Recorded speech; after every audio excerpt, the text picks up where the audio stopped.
জয় হিন্দ।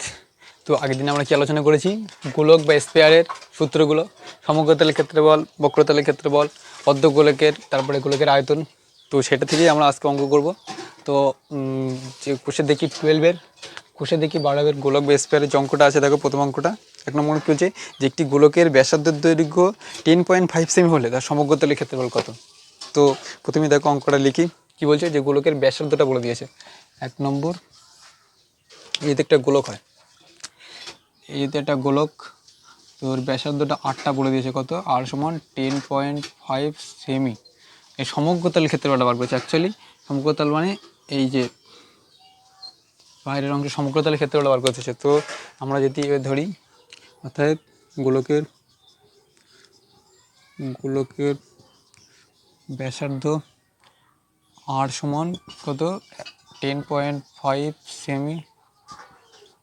অর্থাৎ তাহলে কি, গোলকের সমগ্রতলের ক্ষেত্রফল ফর্মুলা আমরা জেনে গেছি। গোলকের সমগ্রতলের ক্ষেত্রফলের ফর্মুলা কি, আর কী করেছি আগের ক্লাসে পার্ট 1-এ, দেখে নেবে, না বুঝতে পারলে 4πr²। সেখানে দেখো পায়ের মান আমরা জানি 22/7, আর আরের মান হচ্ছে 10.5 সেমি। তো সেখানে মান বসো 4 × 22/7 × 10.5²। তো এটা ভেঙে লিখি তাহলে, 4 × 22/7 × 105, আর দেখো এই দশমিকের জন্য নিচেই 10 × 105 বা নিচে দশমিকের জন্য 10। তো অ্যাকচুয়ালি এখানে দেখো 10.5/5 থেকে নিচে লিখতে দশমিকটা তুলে নিচে 10 হয়, সেটাই লিখেছি। তো এখান থেকে দেখো কাটাকুটি করো তাহলে, এটা যদি আমি কাটি, 7 × 7, 7 × 7, 7 থেকে 35, 5 × 7 35, মানে 7 × 15 105।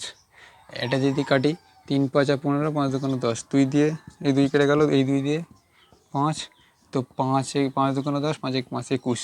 তাহলে আমাদের কী কী থাকছে দেখো, 22 × 3 × 21, তাতে থাকছে 22 × 3 × 21, তাই থাকছে। তো এখান থেকে আমাদের কী হচ্ছে দেখো, হচ্ছে 1300, 22 × 3 × 21 গুণ করলে কত হচ্ছে,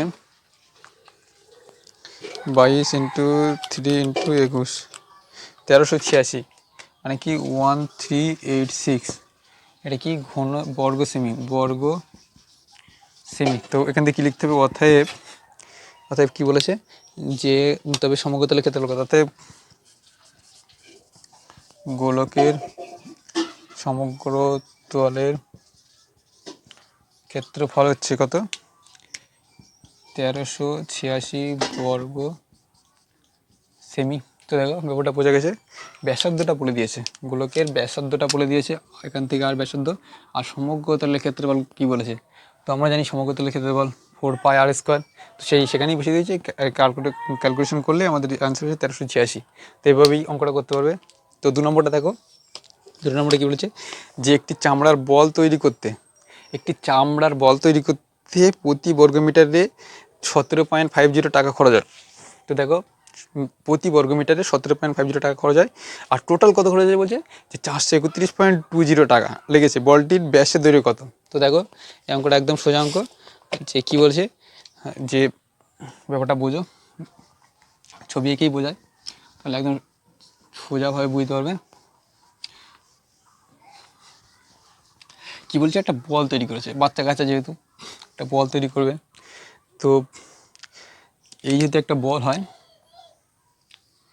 বলটা তৈরি করতে বলছে প্রতি 1 বর্গমিটারে খরচ হয় 17.50 টাকা, আর টোটাল খরচ হয়েছে 431.20 টাকা। তাহলে এখানে দেখো টোটাল যে খরচ আর প্রতি বর্গমিটারের যে খরচ, তাহলে সেটা দিয়ে ভাগ করলে যে আমাদের কতটা পরিমাণ চামড়া লেগেছে, তাহলে সেটাই পেয়ে যাবো। কী বলছে, চামড়ার বল তৈরি করতে প্রতি বর্গ সেমিতে, 2 নম্বরটা দেখো এই লিখি, তাহলে বুঝতে পারবে, যে চামড়ার বল তৈরি করতে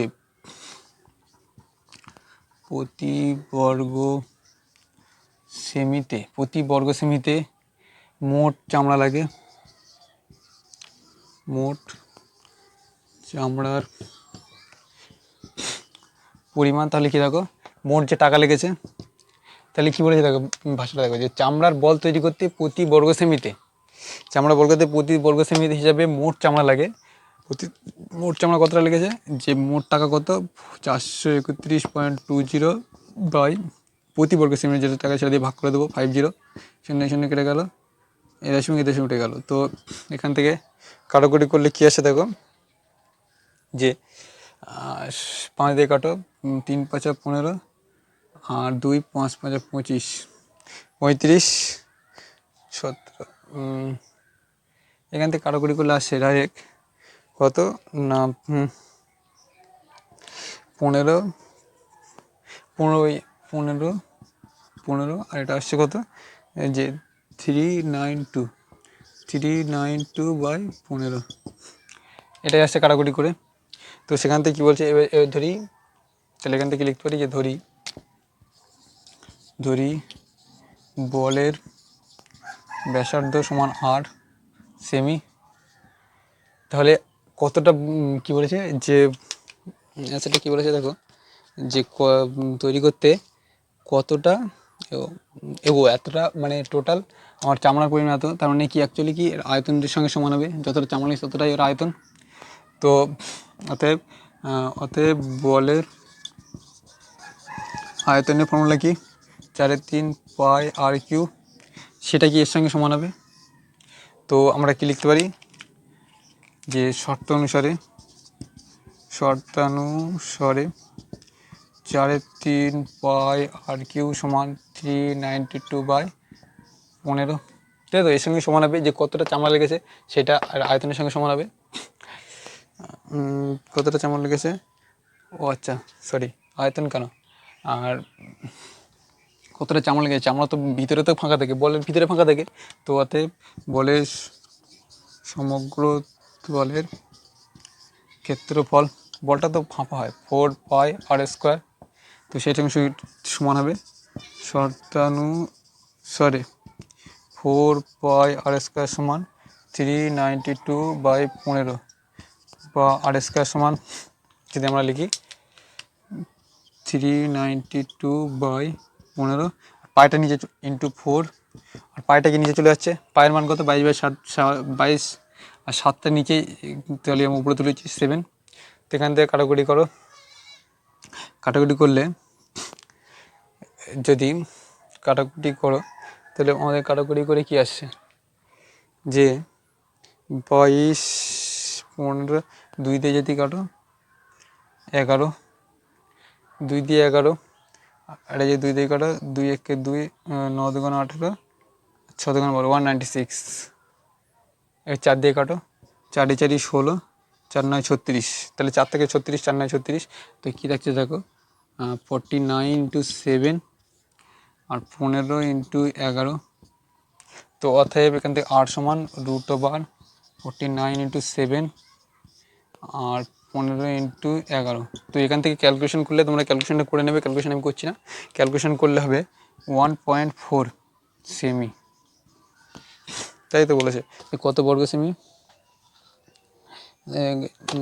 সেমি। তো অতএব এটা কী বলেছে, আর বলেছে ব্যাসার্ধ। তো তাহলে কী বলেছে, যে বলটির মুছে দিচ্ছি উপরের দিকে, যে বলটির ব্যাসার্ধ ব্যাস কত, তাহলে কী বলছে, যে বলটির ব্যাসের দৈর্ঘ্য কত, অতএব বলটির ব্যাসের দৈর্ঘ্য 2 × 1.4 সমান 2.8 সেমি। দেখো ব্যাপারটা বোঝা গেছে, যে কী বলেছে, যে প্রতি বর্গ মিটারে 17.5 টাকা হিসাবে টোটাল খরচ এত, তো এই টোটাল খরচ থেকে 17 প্রতি বর্গ মিটারে ভাগ করলে তবে কতটা চামড়া লাগে সেটা পেয়ে যাবো। আর সেটাকে সমগ্র তেল ক্ষেত্রফল, চামড়াটা তো এখানেই লাগে, সমগ্র তেল ক্ষেত্রফলের সঙ্গে সমান 4 পাই আর স্কোয়ার। তো এইভাবেই আমরা আর এর মান পেয়েছি, আর ব্যাসার্ধ মানে 2r, সেই মানটাই বসিয়ে দিয়েছি। দেখো একদম সোজা অঙ্ক। 3 নম্বরটা দেখো, 3 নম্বরটা কী বলেছে, যে স্কুলে শর্টপাট খেলার জন্য যে বলটি ব্যবহার করা হয়, স্কুলে শর্টপাট খেলা হয় সাধারণত, দেখেছো তোমরা স্কুলে শর্টপাট খেলায় দেখে নেবে এরকম গোল নিডেড বল হয় শর্টপাট খেলার জন্য যে বলটি ব্যবহার করা হয়, তাই ব্যাসের দৈর্ঘ্য 7 সেমি, ব্যাসটা বলে দিয়েছে, এই যে গোলকের ব্যাসটা বলে দিয়ে 8টা বলে দিয়েছে, ব্যাসটা 7 সেমি, বলটি তৈরি করতে কত ঘন সেমি লোহা লেগেছে। তো দেখো এটাই যদি একটা গোলক হয়, 3 নম্বরটা দেখো তোমরা অঙ্কগুলো সব খাতায় টুকে নেবে। যারা বিশেষ করে মাধ্যমিক করছো তাদের খুব উপকার হবে। তোমাদের টিউশনি না গেলেও কোনো অসুবিধা নেই, টিউশনি দেখে হয়ে যাচ্ছে, টিউশনি আবার যাওয়ার কী দরকার আছে। তো দেখো এই যেতে একটা গোলক হয়, আটটা বলে দিয়েছে, আটটা কত, এই ডিটা বলে দিয়েছে, ডিটা হচ্ছে 7, তাহলে আর সমান 7/2 সেমি। অর্থাৎ আর আয়তনটা কত বলতে, এই মানে পুরো আয়তনটা কত সেটা বার করতে বলেছে।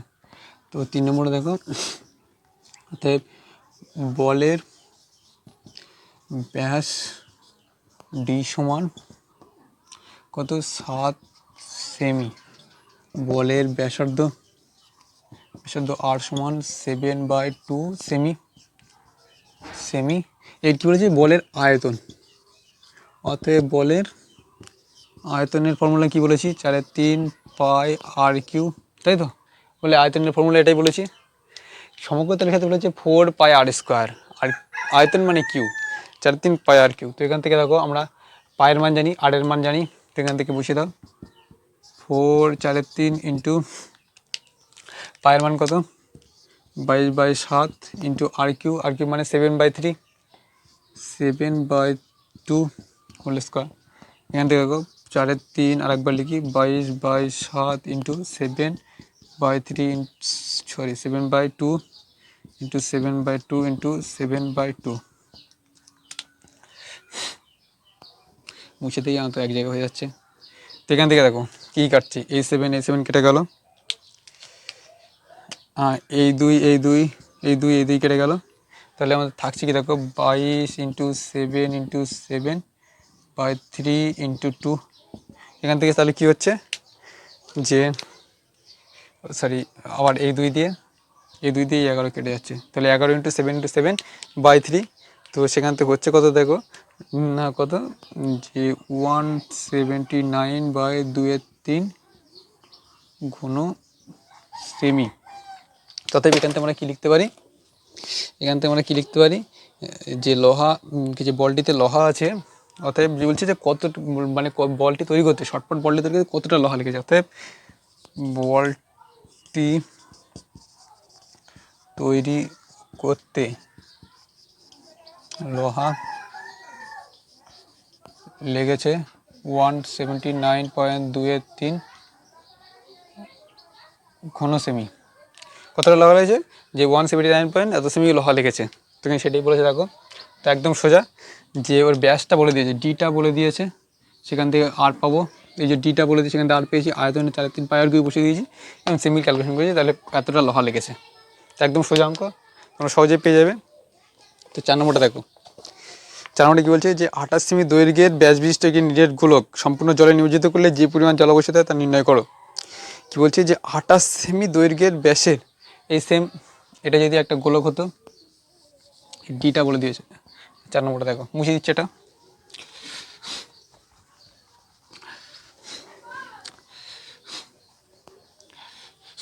গোলকটা বারবার নাম হচ্ছে ঠিক, এটা 4 নম্বর।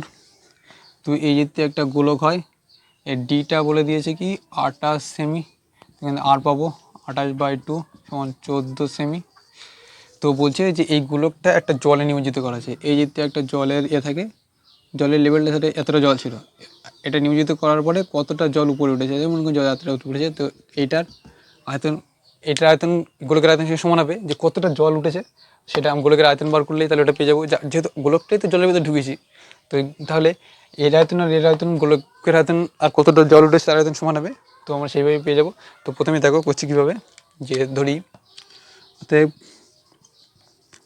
গোলকের ব্যাস ডি সমান 28 সেমি। অতএব গোলকের ব্যাসার্ধকে আমরা আর ধরি, 28/2 সমান 14 সেমি। এর কি বলছে, যে গোলকের আয়তন বার করবো। অতএব গোলকের আয়তনের ফর্মুলা কি, 4/3 পাই আর কিউ। সেখান থেকে পায়ের মান জানি, আর এর মানও জানি, তো মানটা বসাও, 4/3 ইন্টু পায়ের মানে 22/7 ইন্টু 14 হোল কিউব। আর একবার লিখি, 4/3 ইন্টু 22/7 ইন্টু 14 ইন্টু 14 ইন্টু 14, 7 দুগুণ 14, তাই তো হচ্ছে। তাহলে এখানে আর কিছু কাটাকুটি যাচ্ছে না, তো সেখান থেকে লেখো। তাহলে এখান থেকে দেখো পুরোটা কাটাকুটি করলে কি আসছে, 4 ইন্টু 22, 2 ইন্টু 2, 14 ইন্টু 14, এটা কাটাকুটি করলে হচ্ছে 34496/3। তো সেখান থেকে কাটাকুটি করলে আমাদের আসছে 11498.3 2/3 ঘন সেমি। দেখো তাহলে এর আয়তনটা যেটা বার হয়েছে সেটাই জলে নিমজ্জিত করা হয়েছে, নিমজ্জিত করার পরে আয়তন এখানে কতটা বেড়েছে, তাহলে এর আয়তনের সঙ্গে সমান হবে। তো অতএব কি বলছে, যে গোলকটি সম্পূর্ণ জলে নিমজ্জিত করলে, গোলকটি সম্পূর্ণ জলে নিমজ্জিত করলে 11498.23 পরিমাণ জল অপসারিত হবে। দেখো এই গোলকের আয়তন সঙ্গে যতটা মানে বেড়ে যাবে সেটাই বলছে জল অপসারিত হবে। তো ব্যাপারটা বোঝা গেল একদম। আর এর ডি বলে দিয়েছে, আর এর মান বার করেছি, সেখান থেকে আয়তনটা বার করেছি। আর যে আয়তনটা যেটাই গোলক মানে গোলকের যে আয়তন সে ততটাই জল অপসারিত হবে, গোলকের আয়তনের সঙ্গে সমান হবে। সেটাই বলছে যে জলে সম্পূর্ণ নিমজ্জিত করলে আয়তন হবে এত ঘন সেমি। 5 দেখো, কোনো গোলকাকার গ্যাস বেলুনের ফুলাবার সময় তার ব্যাসার্ধ 7 সেমি থেকে 21 সেমি হলে বেলুনটির পূর্বের ও পরের সমগ্রতলে ক্ষেত্রে আয়তন কি। দেখো একটা বেলুন তো ফার্স্ট টাইমে ছোট থাকে, যদি গোলকাকার থেকে ছোট থাকবে সেটা ফোলাটে বেড়ে যাবে। তো কি বলেছে, তাহলে দেখো যে বেলুনের প্রথমে বেলুনটা ছিল 7 সেমি, আর সমান এর 8 টাকা তুলে 7 সেমি, আর ফেলানোর পরে কত হয়েছে, বড় হয়ে গেছে, তো আর সমান 21 সেমি।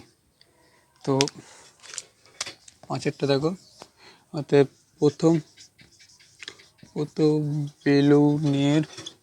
প্রথম বেলুনের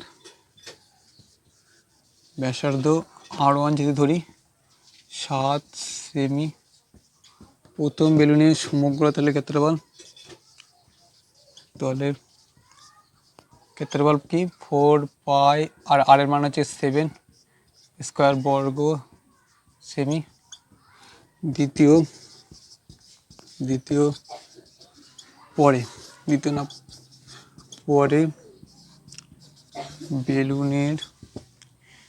বেলুনের ব্যাসার্ধটা কত বলেছে, ব্যাসার্ধ যদি R2 ধরি সমান 21 সেমি। পরের বেলুনের সমগ্র তলের ক্ষেত্রফল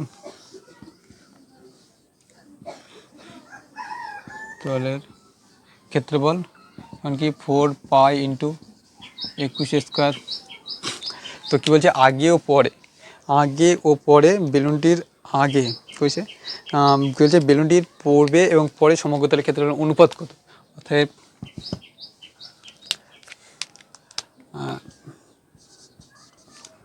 আগে ও পরে বেলুনের সমগ্র তলের ক্ষেত্রফলের অনুপাত কত হবে না, এটা 4 pi 7 square is to 4 pi by 21 square. সেখান থেকে এই 4 পাই আর 4 পাই দুটো তুলে দিলাম, 7 ইন্টু 7 ইস টু 21 ইন্টু 21, 3 7 21 আর 3 1:9। তো আগে ও পরে তাহলে সমগ্রতলের ক্ষেত্রে অনুপাত কত হবে, 1:9। সেটাই পেয়েছি যে একটা বেলুন প্রাথমিক অবস্থায় যখন ফুলিনি তখন 8টা ছিল 7, সেখানে সমগ্রতলের ক্ষেত্রে বলে 4 3 পাই 4 পাই 7, আর ফোলানোর পরে ক্ষেত্রে এত, তো দুটো ক্ষেত্রফল বসিয়ে দিয়েছি, সেখান থেকে বেরোচ্ছে 1:9। তো এই অঙ্কগুলো সমস্ত এইভাবেই করতে হবে।